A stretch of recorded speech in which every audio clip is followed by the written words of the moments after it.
Hi, this is Peter Woolfolk speaking. Now, first of all, thank you so very much for listening to the podcast. Now, I am very excited to let you know that the podcast is now available on Amazon Alexa. You know the drill. Simply say, Alexa, play Public Relations Review Podcast, and she'll take it from there. And again, thank you for listening. And if you enjoy the program, please become a subscriber. Now, on to the podcast. Welcome. This is the Public Relations Review Podcast, a program to discuss the many facets of public relations with seasoned professionals, educators, authors, and others. Now, here is your host, Peter Woolfolk. Welcome to the Public Relations Review Podcast, and to our listeners all across America and around the world. Now, as public and media relations professionals, we often need to track media coverage, monitor competing events, keep track of trends, perhaps even provide media clips to clients so they can see for themselves the coverage of their project. Other similar services may also be required. My guest today is knee-deep in this industry. Metro Monitor, founded in 1993, is the provider of media intelligence to communications professionals. They combine TV news, radio news, online news, and social media monitoring into a single platform. The clients gain the ability to cost-effectively monitor, manage, share, and analyze all of their media coverage. This service provides news monitoring of all local and national TV news programs, from the top markets to smaller markets, plus national and cable networks. The company monitors more than 40,000 online news sources, over 5 million blogs and social media sites, thus delivering real-time access to the media information necessary for reputation management and competitive intelligence. Joining me today from Birmingham, Alabama, is Brian Council, president of Media Monitor. Brian has served as the president of the company for the past 21 years. Over the past decade, Brian has led Metro Monitor through several technical and business modeling evolutions and has gained a reputation as a top entrepreneur in the media monitoring market. Brian, first of all, welcome to the podcast. Thanks, Peter. Glad to be here. So let's start with, how did you get involved in media monitoring to begin with? Sure. It's a little bit of an interesting story. It actually started out and still is, a family business.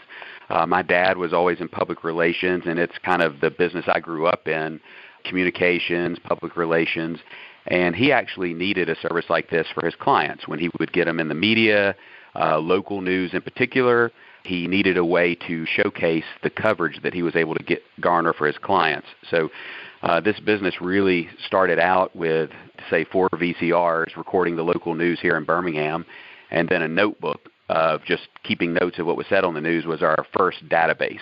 So since then, we've evolved over the years to monitor coverage throughout the country, service clients all over the country, particularly focused on broadcast media. So again, started out with just a simple notebook database, and now we have a pretty sophisticated database we use for our clients. Well, you know, it's interesting when you say you track broadcast media, particularly all over the country. Actually, how do you go about doing that? Because when I think of how many TV stations are, how many more radio stations there are, how do you make that happen? Yeah, several different ways. So you're right. The U.S. local news, broadcast news market is peculiar compared to media markets across the world, in that we have so many broadcast media outlets at the local and national level. The way we do it is we actually have hardware, computer operations in each of these cities. So there are 210 DMAs across the U.S. We are in each of those markets with we basically record the TV signal over the air. So we have antenna signal. This provides us with HD quality video for our clients. And the way we collect the data from the news programs is a variety of sources. Some of it we rely on the closed caption text that is broadcast with the news program. Some of it is we actually visually watch the news and make notes of what's being said. And then with radio in particular, when we do that, we are actually using speech-to-text technology to convert the audio to text, and therefore we can then import that into our main database and locate mentions for our clients. Now, what are some of the projects, if you will, that your clients ask you, or are they doing that they would ask you to monitor for and give you some feedback on? Yeah, it's really kind of varied, as we have a pretty diverse client base, but I guess the more typical use case is for the communications professional, the public relations contact within a news-making organization. So we tend to work with those clients that are in the news with some regularity, and what they're asking us to do is help them keep track of when they are mentioned in the media, good or bad. They want to know what's being said. They also want to track the topics and that are interesting to them, their industry, as well as their competitors, just to stay across the board informed about what's being said about their industry. Well, I was going to say the way we typically do that is in the form of a daily media digest that we deliver via email, and that gives them basically a summary of everything they're interested in tracking, delivered to their desktop first thing in the morning. They're able to quickly digest all the news from the previous day. Mm-hmm. Now, when you say the information they're interested in tracking, what sort of information do they normally look for?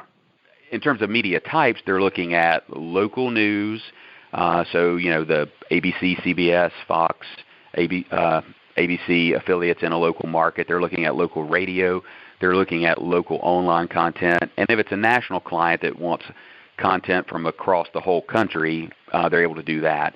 But the typical morning report for a client would typically showcase, here were your local broadcast mentions from the previous day. They can click on a link, actually see the video associated with that broadcast. We integrate into that radio mentions and the online mentions. But for the most part, what they're interested in is their stories, what's being said about their brand in the media to help them. And obviously what they want to do is stay informed, and they know for the most part what's being said, but we help solve that geography problem. You can kind of keep track of what's going on in your local market. It's a bit harder to keep track of statewide and national coverage, and that's the problem we solve for our clients. Now, do they also ask for things such as, what was the audience size in that particular DMA? Is that importance to them as well? It is, and those are some of the data elements we do include in our report, the Nielsen audience estimates for each news segment, estimated media values, just to give them a ballpark estimate of the audience size and the publicity value of a particular segment. One of the discussions that take place in the public relations arena is that media such as TV and radio perhaps don't have as much clout as other ways of information, such as social media. Have you found any sort of, how do you feel your clients look at that? I mean, is that obviously still important to them, or is it a combination thereof, broadcast as well as online? Yeah, I think my personal opinion is that it's both. Everything's important. I guess I have a counter viewpoint in that I believe broadcast is still infinitely more valuable than potentially some social media updates and tweets and things like that. Obviously, those things can go viral on social media, but what we found is that more times than not, stories start in the broadcast world. They start with the local news segment, they start with a local radio mention, and then they're amplified and shared through social media. So, and the key thing about broadcast content, too, is especially when it's a proactively placed story that a public relations professional has, in a sense, made happen and appear in the local news. In a sense, they're creating not only that one story where they're telling their message, they're also, in a sense, creating a digital asset that they can use in social media and then use social media to amplify the message. And so that's another service we provide to our clients, is actually providing high-quality video clips, radio clips that they can then share internally with their stakeholders, with their customers, with their internal team. And a lot of times, folks being clients like to have that to put in advertisements or mentions, whether it's on their website or other places that people can see for themselves. That's right. And another thing that a lot of folks aren't aware of is that I think there's a perception that everything that is broadcast is available online, and that's just not how it goes. There's so much audio and video content when you consider all the local news stations, all the various times of the day it's on. Combine that with radio content, national syndicated programming, streaming news video. So much of that is not ingested and available online. And those clips that are posted, for example, on TV station websites, they may be there for a period of time, but there's no guarantee they're going to be there a year from now. So we encourage our clients to keep permanent copies of their digital content. I think one of the other things that maybe some clients have also found out is that they can't call TV stations anymore to get copies of the news clips, because a lot of TV stations just don't have time to do that, and they farm that out to maybe some local folks to take care of it. Yep, that's exactly right. And actually, we are a resource for TV stations. So we actually partner with TV stations, and they rely on us many times as a referral source for their. It can be something as simple as a viewer who just wants a copy of their kid that hit the home run and was featured in the sports section, all the way up to a corporate client or a local advertiser. Rather than tell the client no, they can't have a copy, they'll typically refer them to a service like ourselves. Mm-hmm. Okay. Let's shift now to sort of online and social media. Let's talk about how you do and what you do in that arena as well, and what platforms are you looking at to collect information. So for online, we do focus primarily on gathering content from news-centric websites. So anybody can go to Google, do a search, or set up a Google News alert. And what some people may not be aware of is when you do a Google News alert, you're really searching against a very small universe of news sites. And what we do is, I'd like to say it's kind of like Google News alerts in the sense that it's monitoring online news sites. It's just that we have infinitely more content that we are gathering from. The other thing that we do that's a little different is we actually can do it at the local level. So if you take like Atlanta, for example, and maybe there's a client that is only interested in Atlanta media, we can drill down to just Atlanta-based online news sites, Atlanta broadcast and radio, and really focus and filter out a lot of the noise, so to speak. You mentioned Google searches, and obviously I do a lot of Google searches, but how many different search sites do you use to collect this information?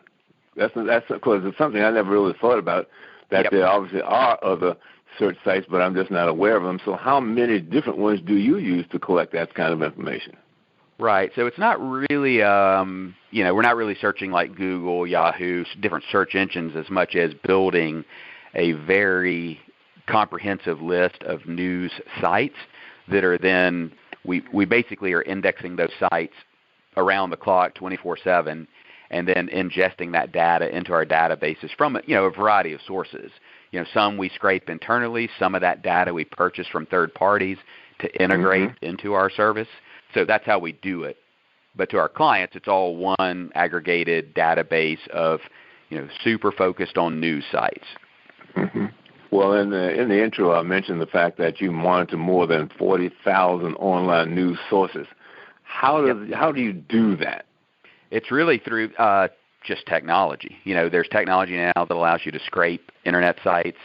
And then what we do is we ingest a tremendous amount of news content into our central databases. And then basically what we're doing after that is letting our software find matches for our clients. So we actually only deliver to our clients a very small percentage of what we ingest. So we have to ingest a bunch of data just to deliver the highlights to our clients. They may be mentioned on this one particular site one time a year, but we need to be sure we have that when they are mentioned. So what I like to be able to do for our clients is hopefully pleasantly surprise them from time to time with, I didn't even know, I've never even heard of this site, but there we are, our brand being mentioned. So that's what I really take pride in, is our ability to, bring mentions to our client that they may not be finding from any other service or any other resource. Now, when you use online resources to collect this information, what type of information do you give them that's obviously different from the broadcast information that you provide them? Now, what we would be providing initially is just, hey, here's your mention, here's a summary of what was said, here's the link to the full, the online source for that. And then we do include some metrics, estimated eyeballs for a particular website. It's a little harder for a particular story to drill down to like exactly this many people saw this particular story online. But what we do with our metrics is to try to give a relative value and a relative understanding of the size. So obviously if you get a mention on the New York Times website, it's going to have a different size audience, a different value than potentially a local blogger website. Mm-hmm. Now, speaking of bloggers, how do you go about identifying which bloggers to go to? Similar in the sense that we are constantly trying to refine our list of media sources, again, focused on news-related content. And frankly, a lot of those are brought to our attention from our client base. So when we onboard a new client, part of the conversation is, what's important to you? Hopefully we're delivering everything they need out of the gate. But there could be a few niche sources or things that we're not aware of or currently not monitoring that are important to that particular client. It could be, like you say, a potential blogger that's local in nature. Maybe it's a food blogger that is important to just that one client. If that's the case, we will add that to our media index. And the same with, there's a particular radio station a client needs index that we're not currently doing, or a streaming news content. We try to capture all that for our clients. So we're adding to it each day, but a lot of that is client-driven based on their needs. Now, would that also include influencers? Because they, depending upon what the topic is or issue is, they can have a lot of influence or input on people's decision-making. Yeah, absolutely. And that is something we're not focused on for us. There are plenty of services out there that do more of that, what I'd call influencer engagement, social media monitoring, and frankly, a lot of our clients can do that on their own. Build their list of influential people within their industry to follow on Twitter, follow on Instagram. So there are plenty of tools out there for that. That's just not one of the tools we provide. Well, give me a range of the types of clients that you have, because I think in terms of universities, obviously, and you got corporations, but just give me a range of the types of clients or the industries that you cover. Sure. So our client base is really as diverse as the news itself. So if you look at the typical newscast, you're right. You're going to have, and for this I'm talking about a local newscast, you're going to have the local university, the local hospital, the city council, the state health department, all the way up to larger organizations that do business in a particular geography. So our typical client does tend to be somebody that's interested at the city, state level in a particular region. So it might be the local hospital. It could be on up to the hospital group that has a footprint in several states, or it could be a national brand. But our company, we do tend to focus on the state and local level of client. Not so much the big Googles and Amazons of the world. I've got you. Now, one of the things that happens, I guess, with any of us is that some client, once in a while, a client presents a particularly, I might call it, challenging request. What would you think has been perhaps your biggest challenge that you had to figure out? How are we going to solve this and make them happy and get it done right? Yeah, some of the challenges have been in actually the broadcast space. So broadcast is evolving and becoming more of a streaming medium in a sense. So we're seeing really a large increase in local and national streaming news content. So if you look at, for example, CBS, they have a local brands, they have a national product that they do, but now they're starting to create CBS local versions for like New York City, Pittsburgh, Philadelphia, San Francisco. Those things are only available streaming. So one of our challenges has been, how do we technically capture that? So if you think about it, if you're at home watching a streaming video and you wanted to record that, how would you go about it?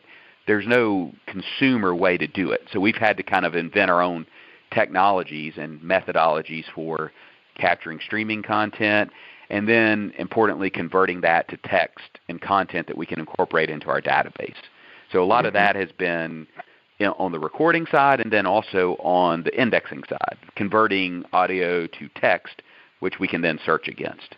And the same thing with audio content. Increasingly there's podcasts that people are interested in proactively knowing about. We can index that audio just the same as the way we do radio content. Mm-hmm. Now, do you use any particular, because from time to time, depending on what it is, I also do the text-to-audio conversion. Any particular platform you use to do that? Yeah, we have our own internally built tools that run against, those speech-to-text engines. But, yeah, you're right. I'm a big fan of kind of the consumer-facing tools that are out there. If you just have a podcast or a speech or a press conference that you'd like indexed, it's amazing to me now what we can do. You can just upload the audio file, and within a matter of minutes, you can have a fairly accurate transcript created. Well, I agree with you. On occasion, I do that, and I would say those that I have used, a couple in particular, maybe in the 80-85% accurate. Right. Depends upon how clearly you pronounce a word. There might be some issues there. If it's not clear, it might put something in there. So once you get it back, you do have to go through it just to make sure what you're reading is what you said. Absolutely. And some of those services also, they obviously have a premium level service where you can actually get a human transcription. And the nice part about those is because it's competitive and technology is helpful, the pricing has come down significantly over the years for converting audio to text.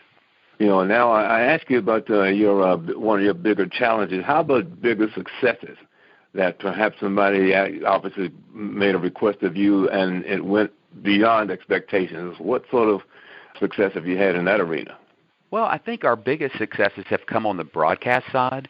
Again, just our comprehensiveness of broadcast content. So we're not only recording the local news, we're going deep in a local market. So we're recording those tier 2 and 3 local TV stations, the public access stations. We do the deep dives on the radio. So that's what I'm most proud of, is when our clients say, you know what, it would be great if you could add this for us.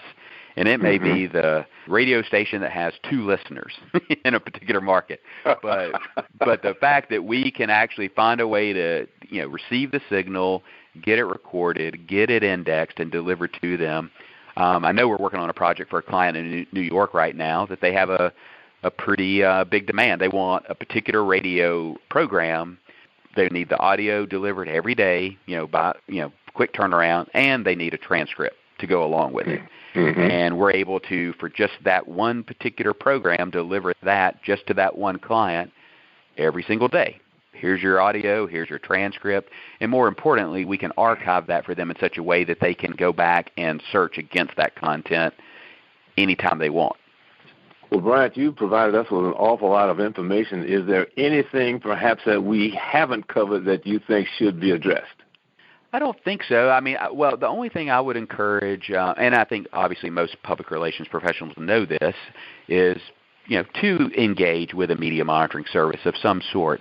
I think one of the things that makes us a little unique is that we are easy to use, in the sense that, we're willing to work with the clients of any size. We're also budget friendly, and importantly, we don't require contracts or anything like that. We believe our clients should be able to use our services on an as-needed basis. So as long as we're providing value to the client, that's the kind of relationship we want to have. If ever their needs change or we're not servicing them the way they need, they ought to be able to go somewhere else if they need to. But I do believe it's important for PR professionals to get that morning report, and then also importantly to collect those digital assets in a sense, those video clips, those radio clips, those online stories that they can then share and leverage in other ways. Well, Brian, I really want to thank you for being on the podcast today. And let me say to our listeners, this happened because Brian actually sent me a note how much he appreciated the listening to the podcast. And once I found out what he did, I said, wow, this is a topic I think the PR folks would be interested in. So here's the eventual outcome of Brian doing that outreach. So let me say again, thank you so very, very much for, one, having that outreach, and secondly, for also coming on the show. Thanks so much to you, Peter. It's important information, and I'm glad there's a podcast specifically to the PR industry. I think it's fun. Well, thank you again for coming, and let me say thank you to all of my listeners. And once again, please share the information with some of your colleagues, and if you've enjoyed the program, Please give us a great review, and don't forget to listen to the next edition of the Public Relations Review podcast. Thanks for listening.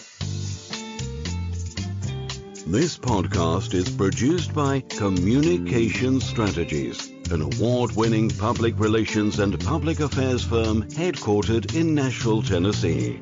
Thank you for joining us.